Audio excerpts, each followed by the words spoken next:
todos y todas. Estoy aquí con mi amigo Julián y bueno, tengo que contar algo que no le dije a Julián que lo iba a contar, pero es buena cosa, que yo he trabajado dando clases de fotografía con ellos y con su asociación, Sí. y que es el director de la Escuela de Filosofía Nueva Acrópolis de Vigo, y la verdad es que ha sido una gozada siempre. Todo facilidades, todo colaboración, todo buena onda. Entonces he podido generar unos ingresos y aparte encontrarme a gusto, muy a gusto con ellos. Entonces que eso no se consigue con todas las personas. He tenido jefes en mi vida que han sido un desastre. Y en este caso no son solo jefes, sino personas con que tengo mucha sintonía, tanto como piensan, como por el trato que he tenido con ellos. Y entonces que en ese sentido es algo que tengo que decir de Julián. Entonces, para empezar. Igualmente, lo mismo digo, Martín. Igualmente muy agradecido y siempre nos hemos llevado muy bien y haces un trabajo estupendo. Tanto en la fotografía como en la difusión de estas enseñanzas. Bueno, pues entonces ahora ya hecha esta introducción, tengo aquí una chuletilla, más o menos las preguntas las tengo controladas, pero no quiero que se me despiste ninguna, porque creo que las 6 que tengo pensadas formular son muy importantes, son muy distintas y muy importantes. Pero vamos a empezar por una que hoy en día, en una sociedad que todo es correr, que todo es prisas, que realmente se considera que el que tiene poder, dinero es el más importante, muchas veces porque hay descuidadas una serie de valores que son la sabiduría y la compasión. Entonces, las dos primeras preguntas, o el altruismo en alguna forma. Entonces, las dos primeras preguntas van por ahí. La primera es si puedes explicarnos la importancia de la sabiduría, que por supuesto ya no tiene por qué coincidir con la inteligencia tan solo, ¿no? No, desde luego. Fíjate que tenemos mucho conocimiento, tenemos mucha información, incluso se habla ya de un exceso de información, ¿verdad? Que se le ha dado ya un nombre, que es infosicación, ¿no? O sea, el exceso de información. Hay muchísima información, muchísimos datos, muchísimo conocimiento, pero tendríamos que diferenciarlo, efectivamente, como dices, Martín, de sabiduría, ¿no?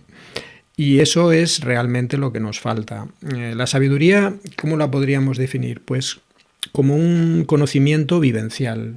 Sería realmente algo mucho más vivencial, algo mucho más práctico, mucho más integrado en nuestra vida. Es como decir, podemos leer sobre el amor, pero aprender a amar, eso ya sería la sabiduría. Podemos hablar de bondad, pero ser buenos ya es otra cosa, ¿no? O hablar de justicia, pero realmente ser justos. ¿Cuándo integramos la sabiduría? Realmente integramos la sabiduría cuando podemos vivir algo en mayor o menor medida, pues esa enseñanza, ¿no? esa virtud o ese conocimiento, ¿no? Lo que nos sobra son datos, lo que nos sobra es información. Lo que falta es esa integración, esa vivencia de las enseñanzas, esa puesta en práctica del conocimiento, ¿no? que llamaríamos sabiduría. Los sabios realmente los han habido en todas las épocas, todas las civilizaciones, y siempre han hecho hincapié en eso, en la vivencia. No podemos decir que un conocimiento está integrado en nosotros, asimilado en nosotros, hasta que no somos capaces de vivirlo, de aplicarlo, ¿no? en nuestra vida, ¿no? Decía el fundador de Nueva Acrópolis que el hombre, el ser humano, no se alimenta de lo que come, sino de lo que asimila, ¿no? Hay partes que no vamos a asimilar en la alimentación, ¿no? Pero esa parte que se asimila, esa parte que forma parte ya del organismo, que empieza o que pasa a formar parte del organismo, pues eso sería la sabiduría, ¿no? Y eso va a ser realmente una herramienta.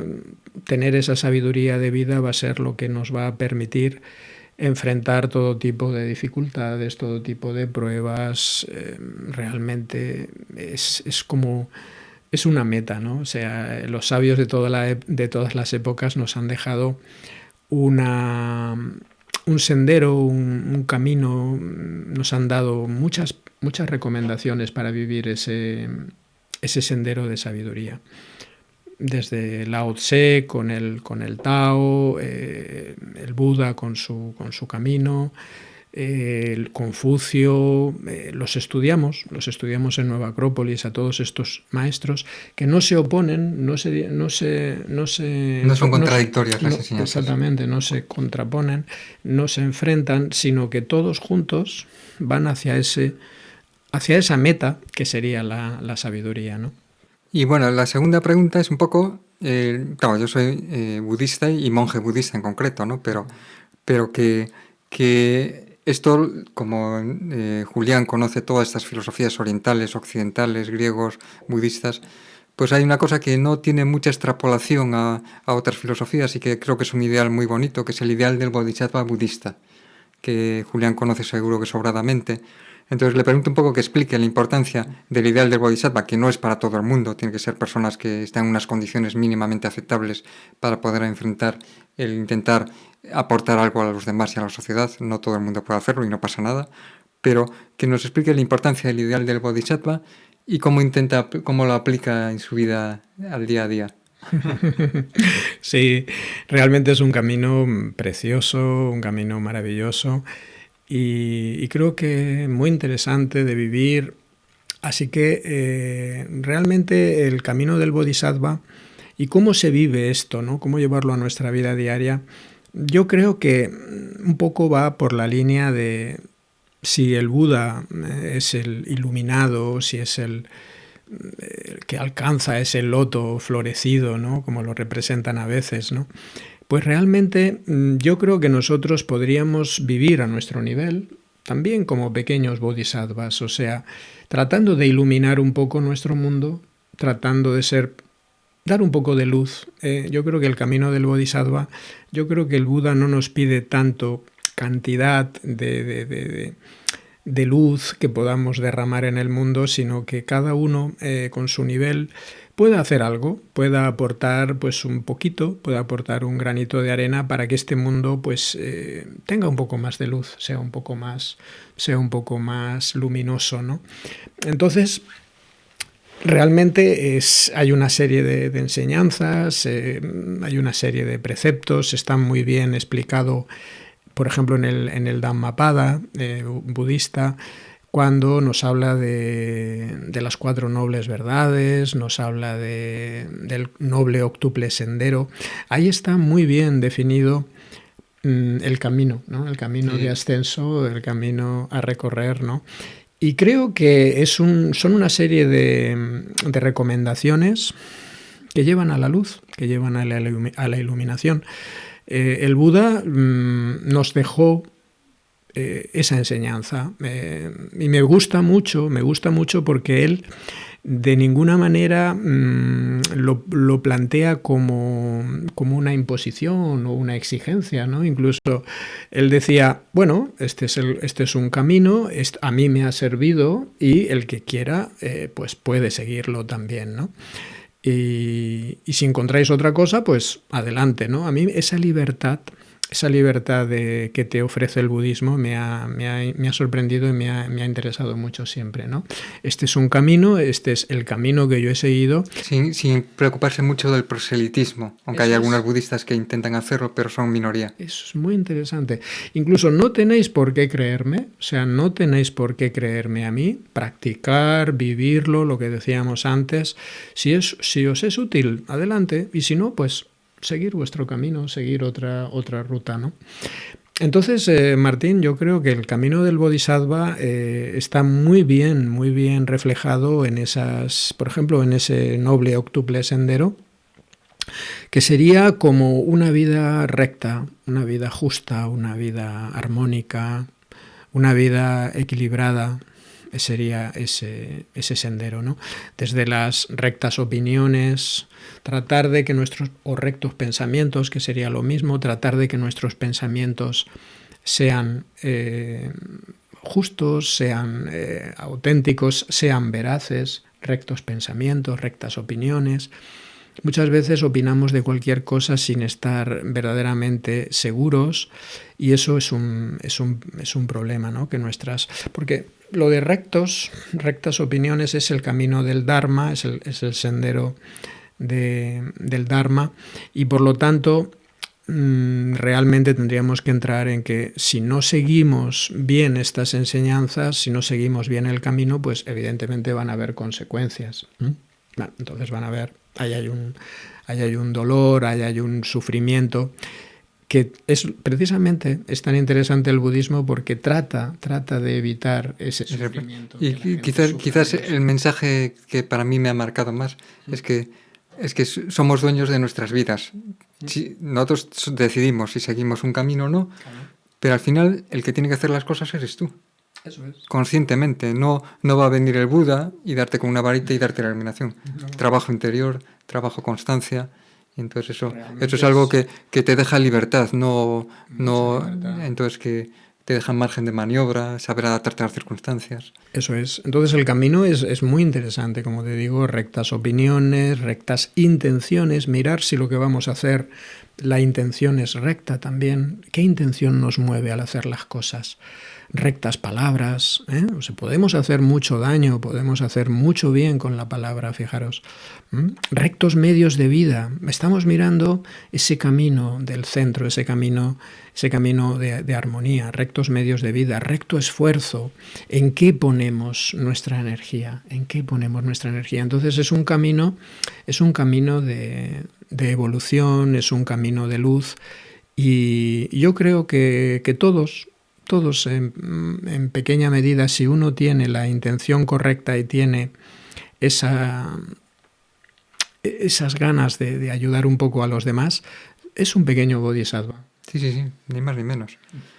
Y bueno, y luego otra pregunta. A mí personalmente me ha tocado de cerca, supongo que a vosotros también, yo lo sé, pero que sufrir la intolerancia simplemente por pensar de otra forma. Y sobre todo personas que queremos transmitir una serie de valores que vienen de Oriente o que vienen de otros sitios que no son de aquí. Esto no significa que lo que hay aquí sea malo, sino que hay personas que son intolerantes. Es lo que entonces, y eso a mí me ha tocado muy de cerca y le ha tocado a mucha gente que conozco, ¿no? Entonces, de alguna forma, la pregunta es que la intolerancia hacia la diversidad, la intolerancia hacia lo desconocido, que acarrea muchas consecuencias negativas. Entonces, si me puedes comentar un poco sobre esto.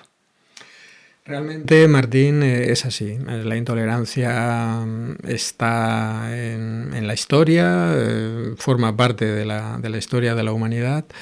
Y bueno, hay que ser consecuentes, no podemos tampoco pretender que ahora cambie de golpe, ¿no? Porque esto lleva una trayectoria histórica, viene de muy lejos, ¿no?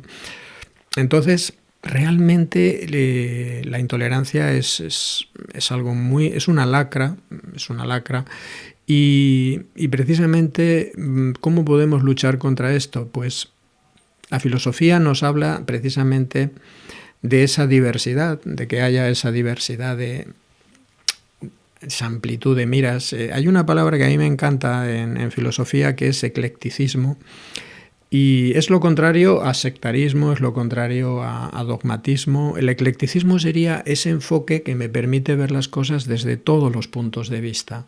Ver las cosas desde muchos ángulos, no solamente desde uno. Si yo veo esta taza, solo voy a leer esta parte. Si la miro por aquí, voy a ver esta parte. Pero si la puedo ver desde distintos enfoques, voy a tener una visión completa. El eclecticismo. Y eso es lo que falta. Estamos encerrados en una postura, estamos con un enfoque muy limitado, y solamente vemos un aspecto de la realidad, simplemente vemos una parte, y eso es lo que habría que trabajar, con una educación adecuada, con una formación adecuada. Yo creo que la intolerancia es un trabajo que tenemos que hacer, sobre todo trabajando la educación, desde luego, ¿no? Sí, las miras estrechas. Bueno, yo conozco casos, o sea, ya no es solo a nivel filosófico o religioso, como quieras pensarlo, a nivel laboral, que quieres hacer algo y tienes un proyecto en mente que parece que es interesante y tal, y hay gente que te lo bloquea simplemente porque tiene miras muy estrechas o porque tiene envidia o así. Entonces, que las miras estrechas, desde mi punto de vista, yo las he sufrido en todo tipo de cosas profesionales y también en cosas de Dharma y de meditación y de budismo. Pero las miras estrechas, el no tener amplitud de miras, el no tener una ventanita para para ver, un poco más amplio, producen muchos efectos negativos a la sociedad. Y es lo que muchos efectos. A mí me encanta una frase de Santo Tomás de Aquino que decía: cuídate del hombre de un solo libro. Cuídate, porque el libro puede ser bueno, ¿no? Pero, hombre, solo ese libro, hombre, con la cantidad de libros que hay, de enfoques y tal, pero, hombre, solo con un solo libro. Pero es que está la historia lleno de estos capítulos y de filósofos, de sabios, como tú dices, y grandes fundadores religiosos. El mismo Buda sufrió la incomprensión de su momento, el caso de Jesús, Confucio, los grandes hombres, Sócrates, tuvo que tomar la cicuta. Vemos que esto es en la Edad Media, la triste Inquisición, cuánto daño ha hecho. Y parecería que hoy en día no nos afecta, todo esto es cosa del pasado y demás, pero no, sí que afecta porque efectivamente, como tú dices, Martín, tocas algún tema, hablas de filosofía oriental, hablas de reencarnación, hablas de determinados temas y lo notas como... Oye, en vez de decir, pues oye, son enfoques, son posturas, pues... Pero no, se combaten. Sí, yo en el canal de YouTube tengo algunos comentarios algunas veces que yo no permito que se publiquen los comentarios hasta que yo no doy el visto bueno, por eso, porque pues me dicen, pero tú de qué vas, tú eres ¿cómo me llamaron? Tú eres un ateo, no, claro que soy ateo, soy budista.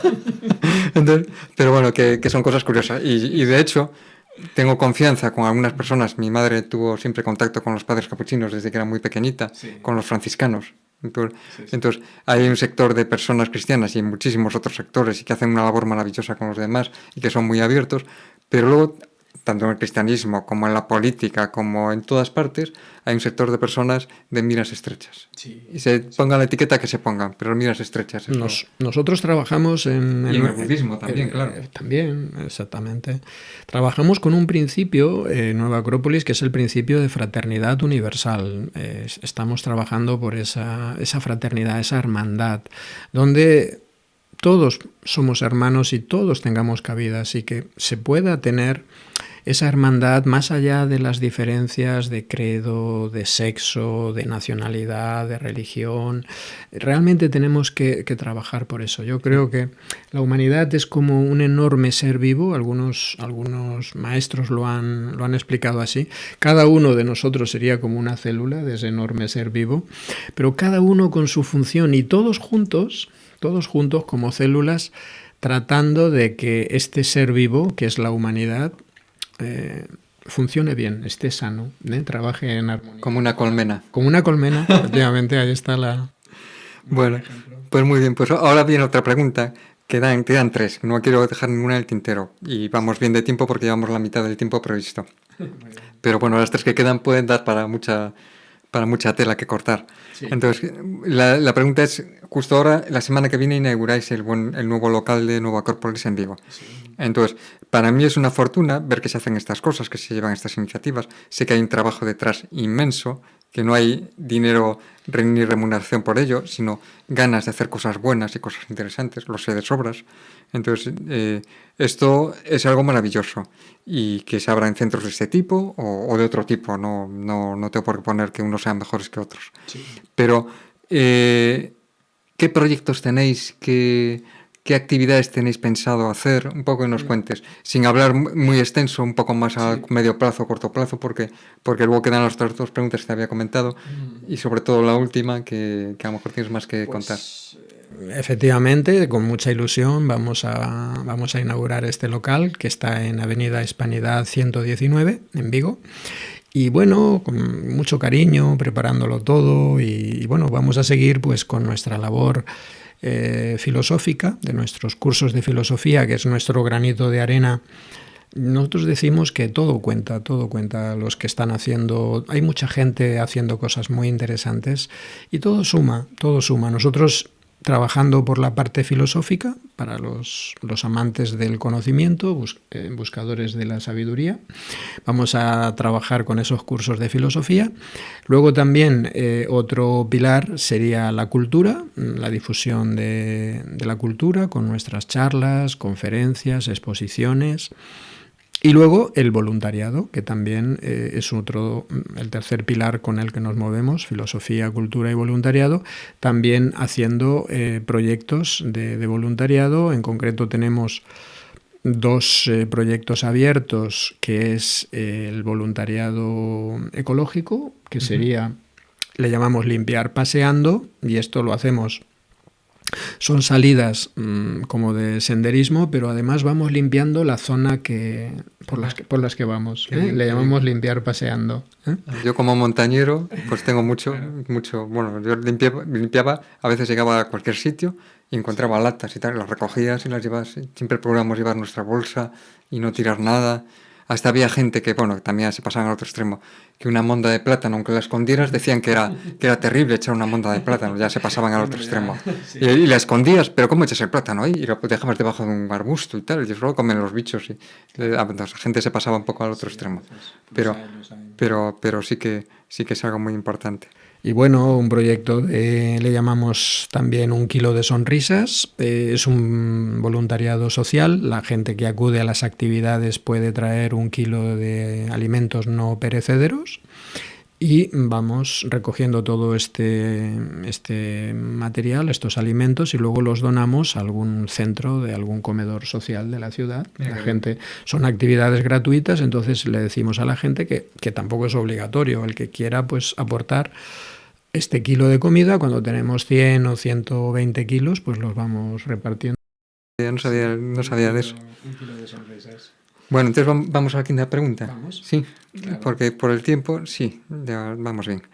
¿Qué crees que es lo más importante para que el mundo evolucione hacia mejor? Ya hemos hablado que la intolerancia, desde luego, hay que intentar rebajarla.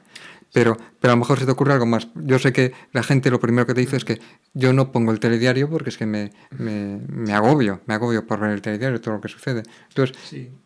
¿Qué podemos hacer los de a pie o la gente de a pie, qué podemos hacer para que esto vaya mejor? Pues es que además los noticiarios, telediarios y demás es que se ensañan en la parte negativa, ¿no? En la parte más, todo lo malo, ¿no? Mira que hay proyectos buenos y cosas buenas que se están haciendo en el mundo, pero no se informa, ¿no? Es que eso no vende, ¿no? La gente quiere morbo, quiere cosas escabrosas, y entonces, claro, uno sale deprimido de estas, normal que lo cierren, ¿no? Yo creo, Martín, que nosotros trabajamos por ese lado, ¿no? Apostamos por la educación, ¿no? La forma de mejorar el mundo, yo creo que no son las grandes revoluciones. Ya se ha intentado eso, rápidas revoluciones, incluso a veces violentas, no han dado resultado, ha salido mal. Y yo creo que estamos apostando por una idea más tranquila, más pausada, más artesanal, de trabajar con la gente y sobre todo hay que hacer hincapié en la educación, ¿no? Lo decía Pitágoras: educa a los niños y no tendrás que castigar a los hombres, ¿no? Entonces yo creo que, incluso, fíjate la palabra tan bonita, educación, que es educir, viene de educir, sacar de dentro lo mejor de la persona, ¿no? Si sacamos lo mejor, si nos centramos, ¿qué ocurre? Estamos un poco orientados a formar habilidades, buenos para generar dinero. Exacto, buenos profesionales. Yo lo estoy viendo en las empresas, me muevo bastante por las empresas, fábricas y demás, y veo gente preparadísima, ingenieros, idiomas, gente muy bien preparada técnicamente, pero luego a nivel humano, un pequeño contratiempo, una ruptura sentimental, un problema familiar, les altera muchísimo. No saben gestionar, es que no se les enseña a gestionar sus emociones, a gestionar su mente, a tener un pensamiento crítico, a sacar una actividad de vida coherente. No se trabaja la inteligencia emocional. En las escuelas, algunas tienen de asignatura optativa no sé si es educación emocional o inteligencia emocional, creo, trabajar con eso. Pues hace falta. Creo que es opcional, pueden ir por las tardes y tienen para escoger varias asignaturas, pero alguna persona que le he dado clase de meditación me dijo que su hija que iba a esas asignaturas, y cuando vio que había, dijo, por ahí seguro. Entonces, Hay que elevar el nivel de la conciencia de la gente. Queremos mejorar el mundo, hay que tratar de elevar un poquito el nivel de la conciencia. Si todo está orientado al consumo, si todo está orientado a satisfacer los instintos, a las cosas, al tener, si toda la vida está orientada al tener y se va dejando de lado el ser verdaderamente, claro, ¿cómo vamos a estar? Vamos a estar muy mal. Entonces el mundo no puede ir bien porque hay una balanza que está en desequilibrio. Si todo el peso se ha puesto en lo material y la balanza, hay que tener un equilibrio, lo han dicho muchas escuelas, entre materia y espíritu. ¿No podemos prescindir de la materia? Sí, pero tampoco podemos prescindir del espíritu. Y entonces ese es un poco el equilibrio. Sí, pero luego sucede que a veces hay personas que de repente apuestan por lo espiritual, claro, y se olvidan de lo otro. Entonces también se quedan cojos, porque lo otro es malo, el trabajar es malo, solo hay que centrarse en el espíritu. Entonces al final vuelve a haber un problema también, porque no hay una posibilidad de subsistencia, hay muchas dificultades, la familia es mala, los amigos son malos, tengo que alejarme, y entonces tampoco una huida no es la forma de practicar el camino espiritual. No sería la gestión adecuada, efectivamente. Un verdadero maestro espiritual no va a rechazar la materia, ni mucho menos. La va a armonizar, la va a equilibrar y vamos a tener esa coherencia de vida entre materia y espíritu, ¿no? Bueno, y ahora la pregunta sí que aquí puedes dedicarle un ratito, porque yo creo que si hay alguien que sepa sobre la pregunta es, ¿qué es la filosofía? Claro, yo de eso no puedo hablar. Yo estudié filosofía en segundo de bachillerato, pero fue una asignatura porque me la obligaron a estudiar, pero no... Me parecía los razonamientos lógicos me parecían muy interesantes, pero luego memorizar un montón de autores, entonces fue terrible para mí la filosofía, fue la asignatura que más rápido olvidé en mi vida. Pero entonces yo sé que no es así, Claro. Entonces, un poco si nos puedes contar, y es la última pregunta, sí, de qué es la filosofía. Con mucho gusto. Pues la filosofía sería realmente, si nos centramos un poco en la etimología, es filosofía, amor a la sabiduría. Eso es un poquito la idea que nos mueve, ¿no? Decíamos al principio la importancia de la sabiduría, ¿verdad, Martín? En la primera pregunta. Pues la filosofía es esa búsqueda de la sabiduría porque no la tenemos. O sea, decía Platón que cada uno busca lo que le falta, ¿no? El que es pobre busca riqueza, el que no tiene salud busca la salud, el que está enfermo, el que está solo busca compañía. O sea, el filósofo es aquella persona que se hace preguntas, es aquella persona que realmente tiene inquietudes.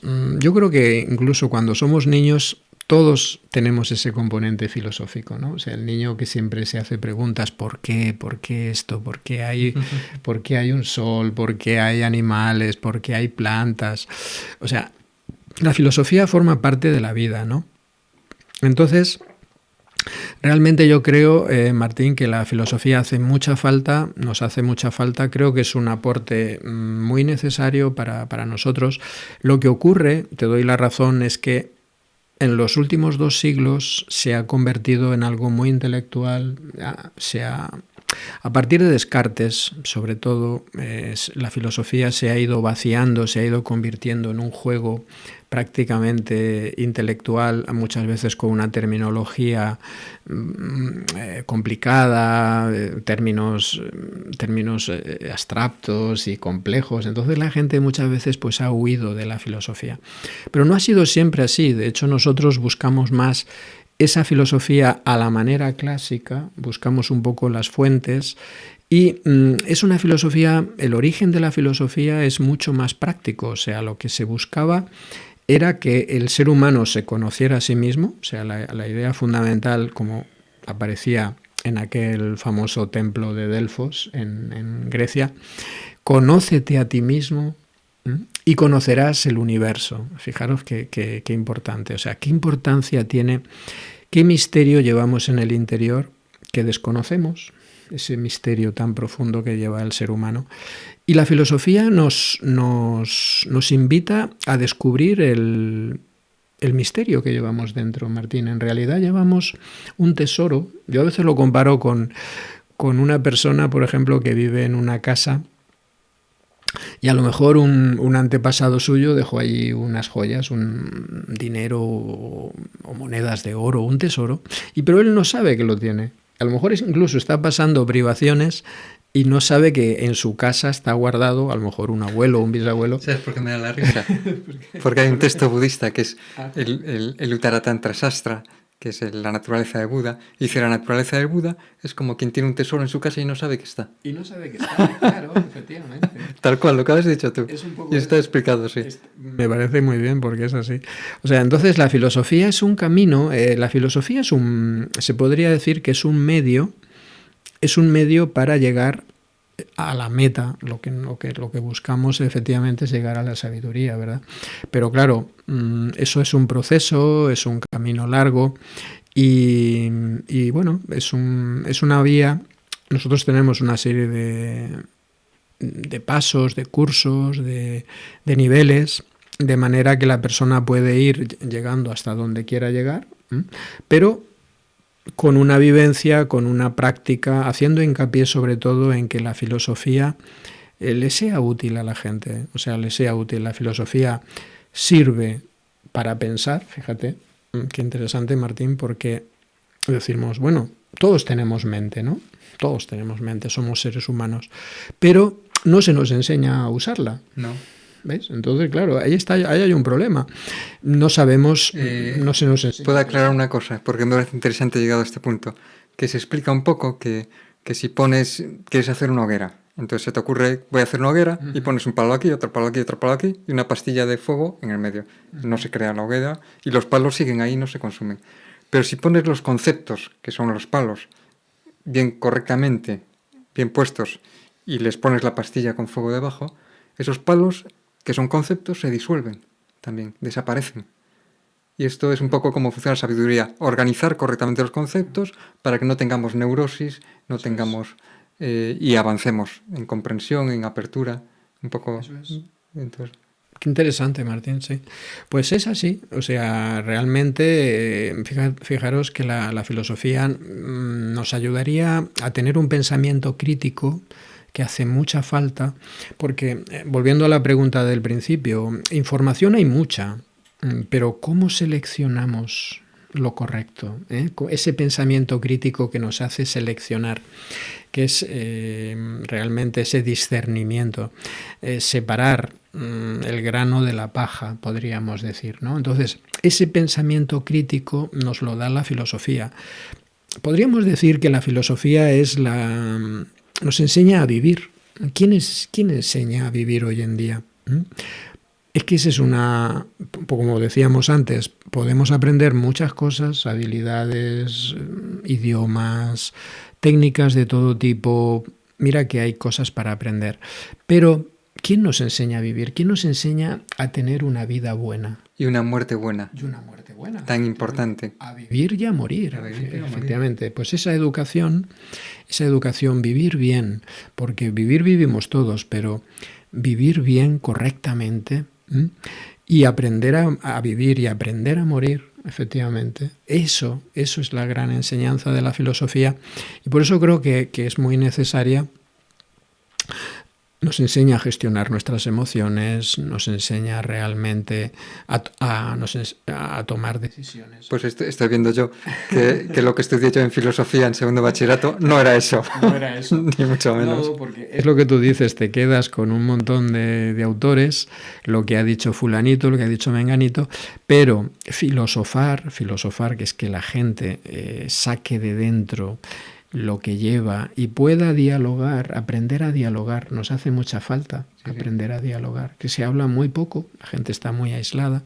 Entonces ese diálogo socrático, sacar esa parte luminosa que todos llevamos dentro, elevar esa conciencia, tener una vida más completa.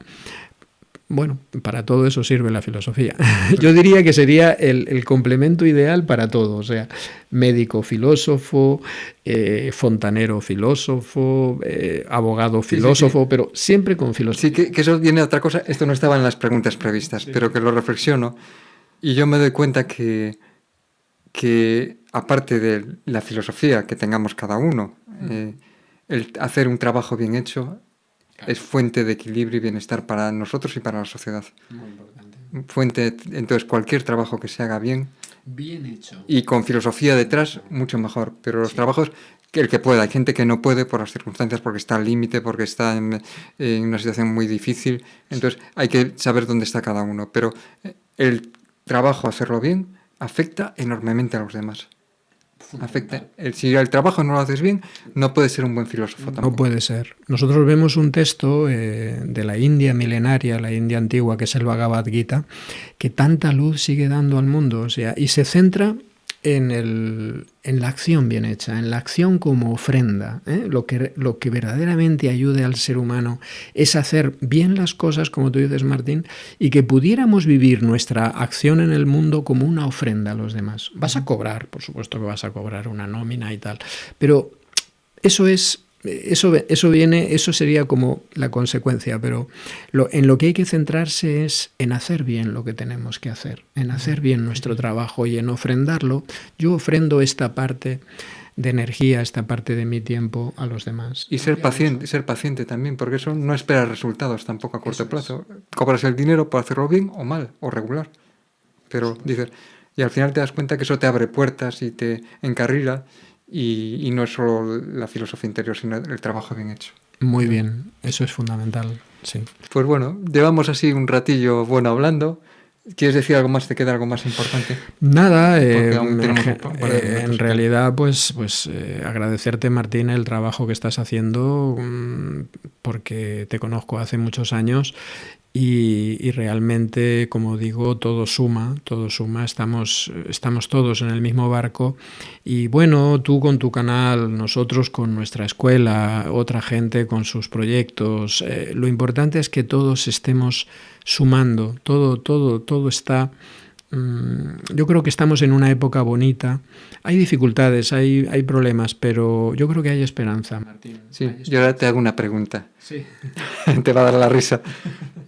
Que cuando daba clases de curso de fotografía había un reto muy grande en las clases. Yo tenía un reto muy grande cada vez que llegaba, que era la perrita Lua que me ladraba siempre.